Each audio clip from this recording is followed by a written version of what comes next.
Um, so I believe that she went for it because it was an honest offer.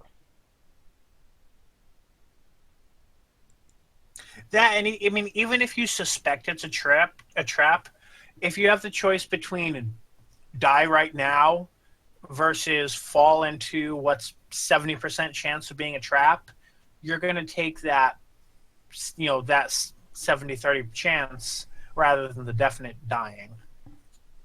I suppose, but nah. Okay. So as my least favorite scene, I think I have to go for one of the other one's favorite scenes, and that is the scene where Gwen and the alien and the possessed girl are making out in the cell while the others watch on. Because at that time they didn't know that the alien couldn't kill um, on same gender. So Mm-hmm. here, the alien is attacking one of your coworkers, Right? and you're sitting there watching and making comments on it. Yeah. So that hit me as a little bit creepy And a little Oh bit yeah, thick. and a little bit insensitive, that could have occurred to asshole. me. I'm sorry.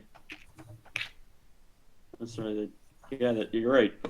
That never occurred to It me. is, but also if you looking at it from strictly a show's perspective, it's kind of like a little tongue-in-cheek moment. It was at least with Jack's bit, but I think that's part of it is the fact that they're trying to establish that Torchwood has been doing this so long that they've lost contact with what humanity is. So Hmm. they don't have that reaction. But yeah, they're basically using what could be the death of one of their coworkers as potential fat material. So I never liked that scene. There's also the fact that the scene is entirely pointless because it doesn't do anything for the alien, and it's not really an The explored thing only with Gwen's character the either. only It's thing it just does is establish the fact that the alien can only kill by hetero it contact. it, it, and it apparently has establishes the pheromones. fact that they know that there are guys at home that would like to watch a scene with two girls making out, so they put it on there. Yeah, it Mm-hmm. was. Again, the juvenile attempt at something mature. Yes, Mhm. exactly.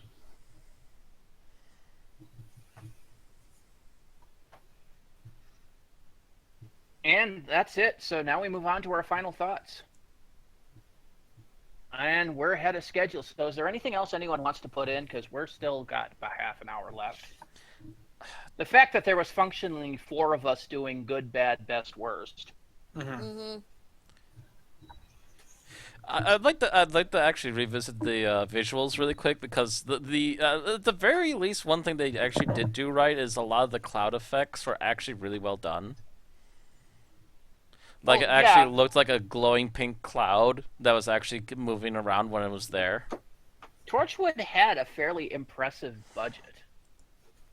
And Um, I think there some of the decisions they made with lighting and effects, not specific, not even necessarily the quality, but just the way they went about things. I think worked a lot better than some of what RTD was doing with Doctor Who, Mm-hmm. with the excessive purples and greens that were going on with some of the scenes there when he was trying to distinguish alien versus Earth, and it well, just looked weird sometimes. But I think Torchwood had a much better balance. Even when they used those sort of lighting, it was a little less glaring. well, mind you, too. By this time, they'd had the same production staff had two seasons of Doctor Who under their Mhm. belt.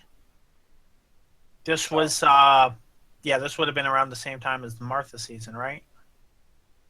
this would have been Right between before, I think. this would Right have been before between the Martha's season. Rose Yeah. and after, or this would have been after the Rose before the Martha And series. granted, most of what I just mentioned was during the Rose era. I can't quite remember, but I think there were also instances. Yeah, I think there because even Human Nature, Family of Blood. I think there were instances where like everything's green for no reason, Well, they were inside of an things alien like ship that. with green lights, but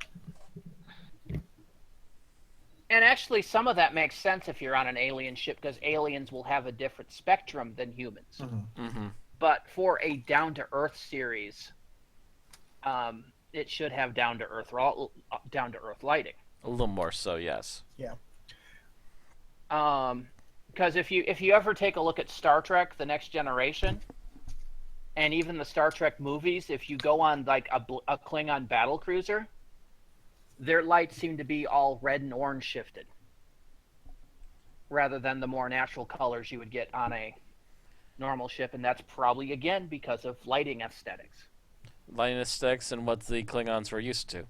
Yes, what the Klingon sun and their atmosphere refraction provides to their planet. And yeah, if you ever do see scenes in Kronos, yeah, it does have that same lighting effect. So their lights match their planetary effect, and the same would be for any alien ship. That's actually smart thing. If you have it on sitting around Earth, no, then you've got a problem. If you're in a building on Earth and everything's green shifted, unless that interior was designed to only be used by a specific alien race, yeah, problem. Right. One thing that I was noticing during this episode was I kept coming to mind, shouldn't Gwen have watched an orientation video or something? Like, it just... it seemed like, she needed some sort of training, because they're just like, oh, we know exactly what we're doing, and we're not even going to explain it, and we're just going to laugh at you for not knowing on your first day. She got dragged into induction day already, the first episode, so I think she technically survived and was welcomed in. Torchwood members, their orientation and training would all go down at Canary Wharf. And then they would be for shipped Torchwood back to 1, not Torchwood 3. No, they would still probably send them to Torchwood 1 for orientation and training, and then ship them back. You got to remember, the distance between Cardiff and London is only a couple hundred miles. I get that, but Yanto was trained at Torchwood 1, and Jack, when in the episode that mentions that, Jack didn't want to take him, and he had to convince him. He didn't want anything to do with Torchwood 1 up until the Battle of Canary Wharf. So it doesn't seem like something that Jack would willingly do. Yes, but the thing is, that's the only place that would have had that much corporate orientation and training. Yeah, this is technically an outsider piece of Torchwood that's now officially running on its own. Yeah, remember the fact that Jack took over this particular Torchwood after a certain point. Before that, it was basically just the Wales end of Torchwood. Right. And it would have done it that way. But Jack puts it out. And do you think that Jack would bother to make orientation and training videos? Ask yourself that, Bill. No, Jack's idea of orientation and training would involve a bedroom. Or as I said, what happened in episode 1, which was Gwen managed to survive. Ergo, you're in. You're hired. Welcome aboard. Oh, so the Kiftagan method of indoctrination. Pretty much. Hire a bunch of grunts, they're all privates. Send them into battle. The ones that charge forward, they remain privates. Anybody that hangs behind, they get moved up.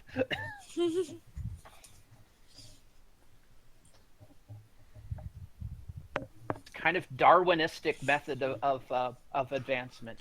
Well, she kind of just happened upon them, so she kind of forced herself in. Remember, they tried to mind lock her out once, and she still found her way back. Yeah, she managed to still break it and come back anyways. So yeah. Jack is like, okay, well, we do have an opening. We do have an opening, and since you're a bad penny, that won't go away. Yeah.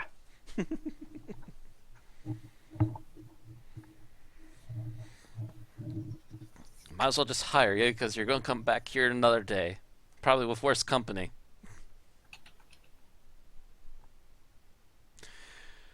So I think we've rambled. Yeah, we rambled a bit. We were looking to kill a little time because we had a little bit of time left. We have a little extra due to, again, to technical issues. So I guess go back to Tim. Final thoughts? Final thoughts? Final thoughts. I thought this was a below average to average episode at best.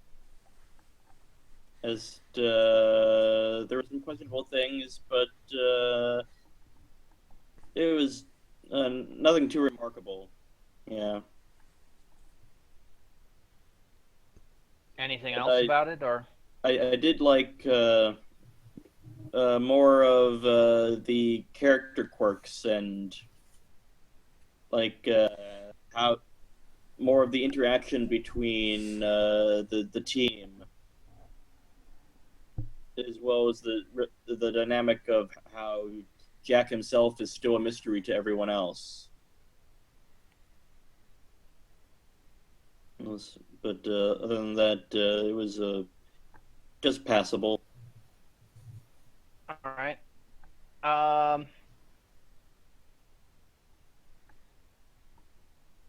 Bill. Okay. All in all, the biggest flaw of this episode is that it basically makes a Torchwood team look incompetent and unlikable. And that impression kind of is one of the things that stuck with me through watching the first season the first time. But there's definitely quite a bit here that could have been salvaged with, an editor that was, or a co-writer improving it. As it is, it just came out definitely juvenile and definitely with issues, and just unfortunate because I think they kind of nailed the visuals, other than adding in the random sex posters or advertisements that really didn't need to be there, but they were all part of the juvenile tone of the mature content. And I guess that's about it. All right. Aaron? I don't remember much of this episode, but what little I do remember, I don't really like. I'm going to say that it's a below average episode.